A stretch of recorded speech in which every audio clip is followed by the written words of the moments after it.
How can we find this get into this psychotic state of mind? I've got 3 suggestions for you to consider. They're quite easy for me to say, maybe a little harder to practice, but it's worth it. The first one is talk less. Yeah, and I don't mean, don't stop talking to your friends and family and people at work. That won't make you very popular. So you can carry on with those discussions. But have a little quick look on social media. Not today, maybe tomorrow. And just say, how much time am I putting into social media? Because it's a great thing, but what am I getting back?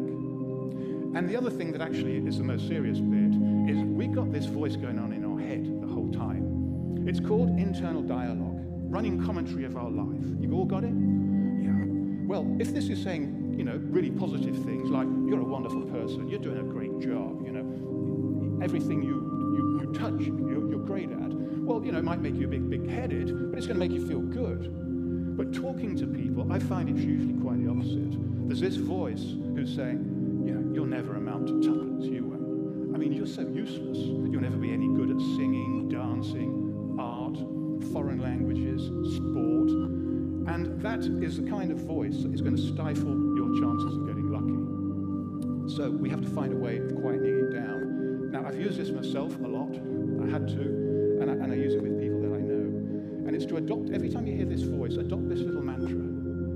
From this moment, in your own words, of course, from this moment forward, I'm only going to say good things about myself ever again. And if you do this for a month, it'll myelinate and it'll start to become automatic.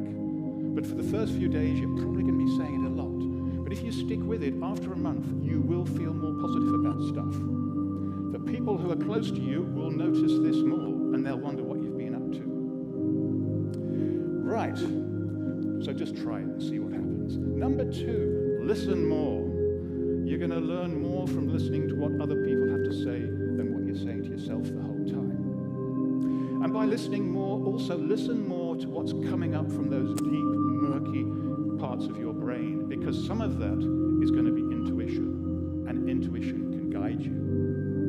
How can we do this? Well, through the centuries, people have found a good way to get a quiet mind is through exercises like mindfulness and meditation. So they're well worth considering. But if that doesn't sound like you, how about this? We can all do this. Find some time every day that you can devote to doing something creative, something that you love doing, something that makes time fly, because that's when you're in the zone. And that is when your intuition will allow itself to speak. The third thing is, this is the tough one, let go of ego. Be humble. Recognize that you're not here to fix all the problems of the world. Frankly, we're not here to even fix our own problems. Other things take care of that. How can you do that? Best suggestion, become an astronaut. In the unlikely event you don't want to do that, you see, the thing is, by being an astronaut, something happens when people go into outer space. They describe a similar thing. I look down and I remember all the problems I had on little planet Earth down there, and they suddenly don't feel that important. But the curious thing is, when these astronauts come back down to planet Earth, they've got the same problems. So they've probably grown while they've been away, but yet they still feel differently. Now, if being an astronaut is not for you, go out into your garden on a nice night. Go into the park. Look up at the skies. You can't fail to be overwhelmed by the billions of stars and constellations and galaxies. And that can be a bit scary. It can make you feel a little bit alone. But you see, we're not alone, because we live on a planet with 8 billion people, and we're all connected to each other through our shared genes and chromosomes and DNA. Some people even have the original Neanderthal DNA, so they live on in a way. Carl Jung, the psychologist, he said that these instincts and things that we're all connected to, he said these form our archetypes of personality. And he talked about the collective unconscious. He didn't know anything about inheritance then. But this connectedness, it runs through all kinds of cultures. And if you can just accept that you are connected, you don't really need to do more than that. What it means to you is that never, ever underestimate the power of the unconscious mind. And number 2, it means you already have everything inside you that you need. You just need to find where it's hiding, and your intuition will guide you. and you'll start to get lucky. And I wish you a huge amount of luck. I want you to be generous with it and share it with as many people as possible, because we all need more luck. The world needs more luck. But it all begins with you, and it all begins inside of you, and it all begins with your mind, and it all begins with your unconscious mind.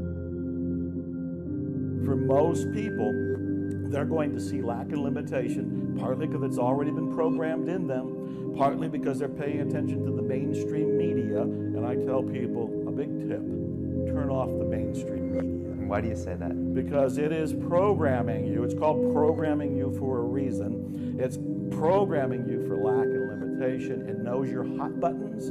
It knows what you're afraid of. It is going to focus on that. It is going to highlight that. And if mainstream news can't find something bad that happened today in London, it'll go find it in Texas. Select the information. You're feeding your brain. You're feeding your soul. You're feeding your unconscious, subconscious mind. Select it with some sort of wisdom and discernment, so you program yourself for this abundant life. So they both exist. You have to have the awareness that when you were growing up, and I don't mean you in particular, your parents probably did not have an abundant attitude. I tell people your parents probably were not enlightened. They were probably not Mr. and Mrs. Buddha. You know, they probably had their own hang-ups, their own programming, their own lack, their own limitation. They downloaded it to you. You were a kid. You didn't know any better. Then you go into the culture, you go into the media, you go into the education system, and it's not programming you for survival. It's programming you for survival. It's not programming you for thriving, for excelling. And so at some point, if you're lucky, you see a movie like The Secret, you read a book, maybe by me or one of the other authors out there, you see a show like this, and suddenly there's an aha. Suddenly you awaken and you go, oh, maybe life can be different. Maybe I don't have to see lack everywhere. Maybe I can see abundance. So to me, there's an optical illusion. They're both available. You get to choose. And how can I practice that state of abundance? Is that through an affirmations? Yeah, I love that question. Oh, I can talk to you forever. Or a few basic ways, because also a lot of people watching us will say, Joe, Brian, if I look at a street and someone else looks at the street, it's the same street, it's the same people, it's the same. A lot of people will not understand that actually they'll pull all of these cultural dialogues, personal dialogues, and they'll see the things they want to see to continue that scarcity mentality. That's right. They're going to see it unconsciously. It's going to be coming from the paradigm they already have, the mindset they already have, which is in their subconscious/unconscious. So when they look, they're looking consciously, not realizing what they're seeing is being filtered by the unconscious. So when you change that bottom line programming, what's underneath the software, you're going to see something different. So here's the best technique. It's a technique that comes from 1900, from the book Pollyanna. It's called Play the Glad Game. And the glad game is you look for something good. Just start looking for something good. The rule of thumb is there is something good in everybody and in every situation. And there are some people and some situations that will challenge you. But you've got to focus, you got to look, and you got to say there's something good here. But if you stay with it, you're going to start seeing the good everywhere. That's a simple, easy, doesn't cost anything, begin it right now, way of using a technique to start to move into abundance.